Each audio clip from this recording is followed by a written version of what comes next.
রাবেয়া, খুব খারাপ লাগছে, রেখে চলে এলাম। খারাপ তো লাগবেই। দেন ভাই ভাড়া দেন। কই যাবেন? যাও কালি দেন। এই যে ভাই কই যাবেন? মিঠাপুকুর। মিঠাপুকুর? কেন এই বাস মিঠাপুকুর হয়ে যায় না? যাবে না কেন? যায়।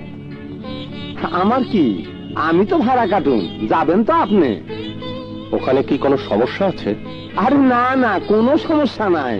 তোর নামটা মিঠা হইলেও জায়গাটা একটু তিতা।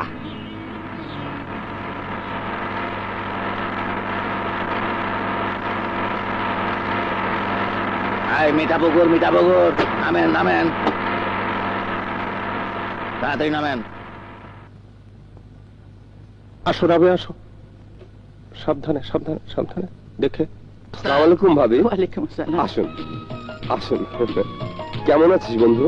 ভালো আছি। সময় মতোই খবর পেয়েছিলাম, ভাবলাম নতুন এলাকায় তোমাদের হয়তো অসুবিধা হবে, তাই নিজেই দাঁড়িয়ে আছি। খুব ভালো করেছ। তা মালামাল কোথায় তোমাদের? শহরে দিনের বেলা ট্রাক ঢুকতে দেয় না, ভাগ্যটা আছে, রাতে রওনা দেবে, সকালে পৌঁছে যাবে।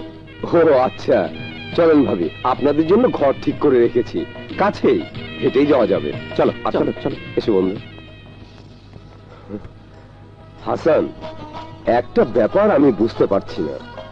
আমি না হয় কোথাও চাকরি পাইনি দেখে এখানে এসে একটা বড় কোম্পানির ব্রাঞ্চ অফিসে চাকরি করছি। তোমার তো ভালো শিক্ষক হিসাবে বেশ সুনাম রয়েছে, কিন্তু তুমি এখানে বদলি হয়ে এলে কেন?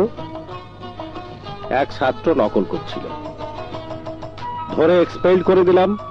সে এক প্রভাবশালী এমপির ছেলে, ব্যাস শাস্তিমূলক বদলি হয়ে গেল। তাও ভালো যে চাকরিটা তোমার যায়নি।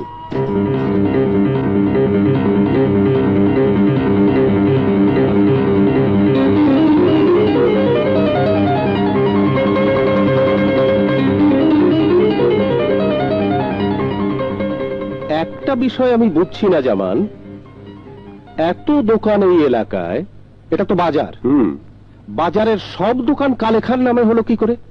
এক এক দোকান এক একজনের, কিন্তু দোকানের নাম রাখতে হবে কালে খান নামে। কেন? এটাই নিয়ম। এই এলাকায় সরকারি অফিস আর বড় বড় কোম্পানির শাখা অফিস ছাড়া স্থানীয় সবকিছুতেই কালে খান নাম থাকতে হবে। পুলিশ কিছু বলে না? কেউ নালিশ করলে তো বলবে। কালেখার বিরুদ্ধে এখানকার কেউ মুখ খোলে না। যদি কেউ মুখ খোলে, তার মুখ চিরদিনের জন্য বন্ধ করে দেয় কালেখা, আর তার লাশের দাফনও হয় ওই কালেখারই কবরস্থানে। কালেখাটা কে?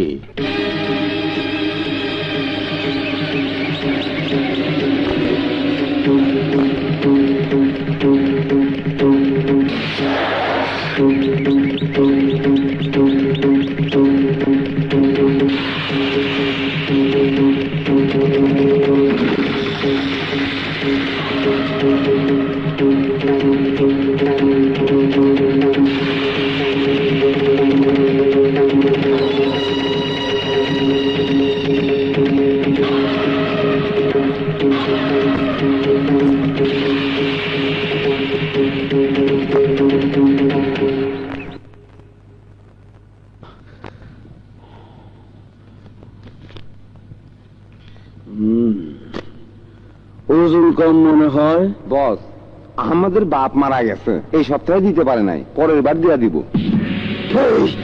কার কুত্তা তুই? কার কুত্তা? আমাদের না আমার। হাড্ডি খাবি আমার, আর পাহারা দিবি অন্যের বাড়িতে। আমাদের বাপ মরছে, তোর কি? তুই যদি আমাদের দোকান দখল কইরা অন্যের কাছে বিক্রি করে টাকা নিয়ে আইতি, আমি তোর উপর খুশি হইতাম। এই ভালো করে হই না রাখ। কেউ যদি আমার লেগে ঘেউ ঘেউ না করে, অন্যের লেগে কাঁদে, ওর হাত দিয়ে আমি বন্ধ করে দিব। বন্ধ।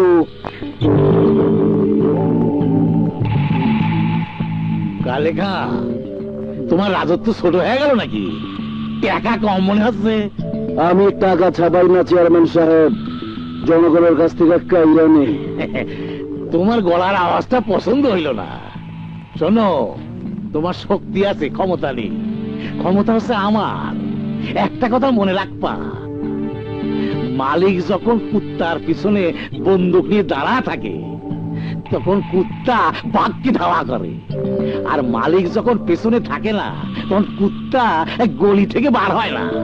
আমি যদি তোমার পিছনে না থাকি, স্রেফ তুমি হচ্ছ গলির একটা কুত্তা। এই নেতা, আমার ক্ষমতা দেখাস, ক্ষমতা।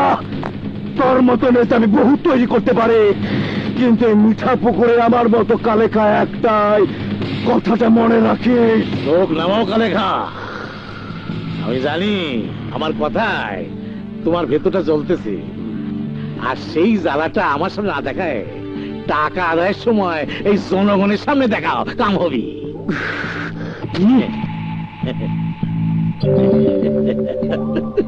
আমার সুবিধির জন্য ওটা চেতা দিলাম। একা একা কেন ভালো লাগে না, কোনো কাজে মন ওই বেটা ড্রাইভার, থাম থাম থাম থাম। ইসরে, এক্সকিউজ মি ম্যাডাম, হাসান তালুকদারের বাড়িটা কোন দিকে? আমাকে বলছেন? আপনি ছাড়া তো আর কাউকে দেখতাছি না। ও কার সাথে কথা বলছো? আসসালামু আলাইকুম আঙ্কেল। ওয়ালাইকুম সালাম। কে তুমি? আপনি নিশ্চয়ই ওর বাবা। কি? আরে না না, আমার বাবা ওনার সাথে আমাকে বিয়ে দিয়েছেন। কি? ও মারে মা, হ্যাঁ তারে কয় কি রে? ও বাবা রে বাবা, আমি নাই। ও চলো চলো ঘরে চলো, চলো চলো চলো চলো। আরে সাগর, এই সাগর, কখন এলি? এই তো মামি, একটু আগে তোমাদের বাসা খুঁজছিলাম। এত দেরি হলো যে? দাঁড়াও দাঁড়াও বলতেছি। আরে ভোর রাতে মিঠা পুকুর পার হইয়া গেছি, কেউ কিছু কইতে পারে নাই। অনেক দূর যাইয়া আবার ঘুরে আইছি। কিছু খেয়েছিস? হ্যাঁ মামি, যেখানে থামছিলাম সেইখানে নাস্তা করে নিছি। তোর পেশাল বন্ধ কর, পেটটা তো ঠান্ডা করছস, এখন মালপত্র নামা।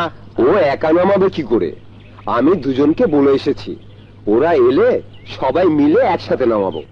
আপনাদের জন্য চা নাস্তার ব্যবস্থা করছি।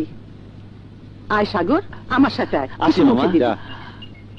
আমার বোনটা মারা যাবার পর ওর বাপ আবার বিয়ে করেছিল। আচ্ছা, তারপর থেকে ও আমার কাছেই থাকে। লেখাপড়া কত দূর করেছে? বিয়ে পাশ করার পর আর পড়ে নাই, বলে চাকরি করব, কিন্তু আজ পর্যন্ত একটাও লাগাইতে পারে নাই। আর তোর ছেলে?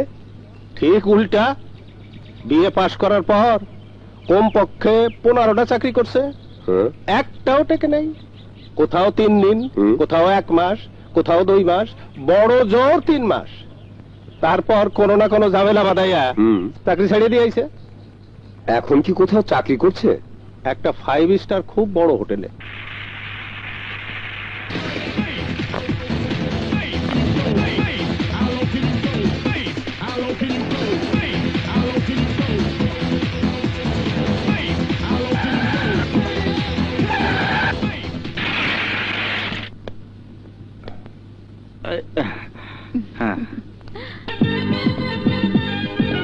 Good morning sir.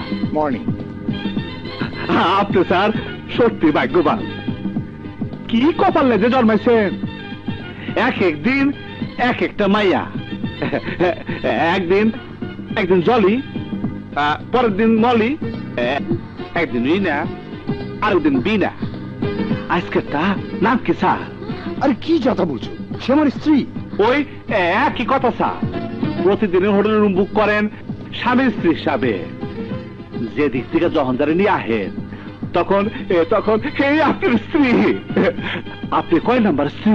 সেটা দেখো, ওর মাথায় একটু ছিট আছে, প্রায় মনে আবল তাবল বলে। আবল তাবল বলে না, বাসায় এসো, দেখাবো মজা। এই ড্রাইভার,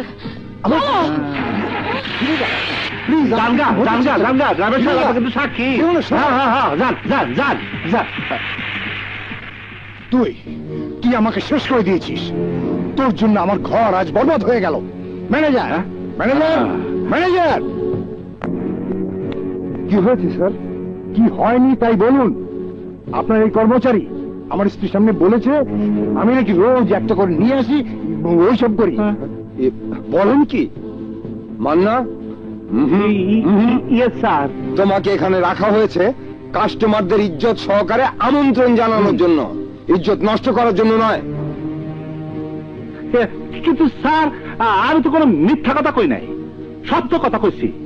তোমার ওই সত্য কথায় আমার ঘর ভেঙে যেতে পারে, তা তুমি জানো? হ্যাঁ, আপনি ঘরেই থাকেন না, ঘরের সুন্দর বোথা লইয়া অন্য মেয়ের সাথে হোটেলে রাত কাটান।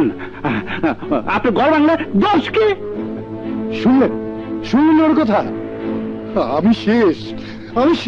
মান্না, মাপ চাও ওনার কাছে। কেন স্যার, কেন মাপ চাবো? সত্য কথা বলা কি অপরাধ? ইয়েস, অপরাধ। আমরা এখানে হোটেল ব্যবসা করতে বসেছি, কাস্টমারদের অপমান করা একটা অপরাধ। কারে আপনি হোটেল কইতাছেন? আপনার এই ভবনটা রে হোটেল ব্যবসা কি বুঝেন আপনারা? টপ ফ্লোরে কয়টা জমি রাখছেন পাবলিকের মনোরঞ্জনের জন্য, বাইরের থেকে কলটা নিয়ে আসে কিছু মায়ারে।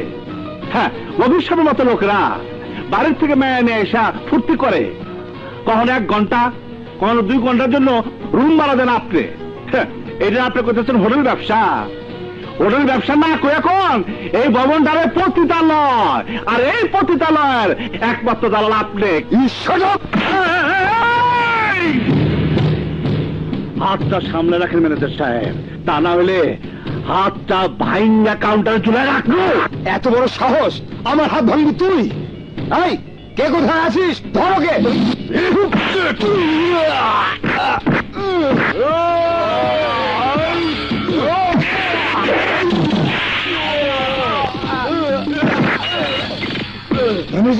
তাড়াতাড়ি পুলিশকে ফোন করুন। পুলিশকে ফোন করলে ফাইসে যাবা তুমি।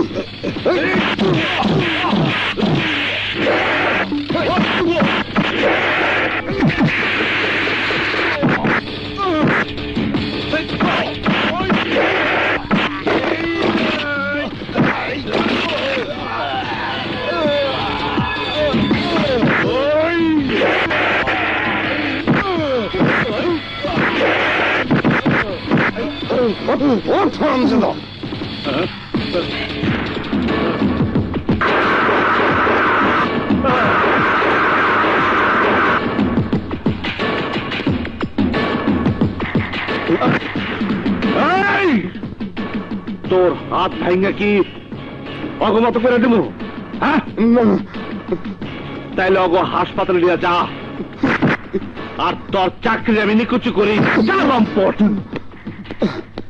যা বেয়াদবের বাচ্চা বেয়াদব, তোর বাপের কথায় চাকরি দিয়েছিলাম, এখন ভালোই হয়েছে। আমার ব্যবসা আমি ইচ্ছা মতো চালাবো। চলুন মফিসার, আসুন। ভাই, তোমারে দেখা কি যে খুশি লাগতেছে।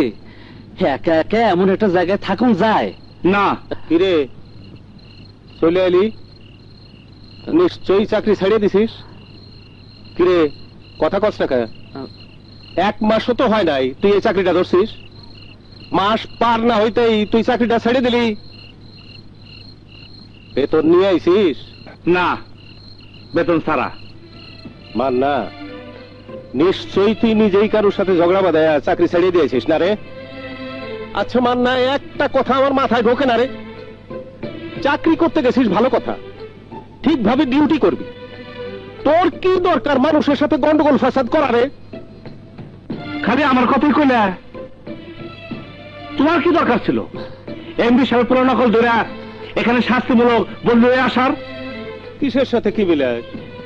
ওটা তো আমার কর্তব্য, আমি একজন শিক্ষক, নকল ধরা আমার ডিউটি। আমারও ডিউটি অন্যের প্রতিবাদ করা। তোমরা থামো তো। শোনো, তোমার গুণধর ছেলের কথা শোনো। আরে বেকুব, প্রতিবাদ করার চাকরি ছেড়ে দেওয়ার কথা না।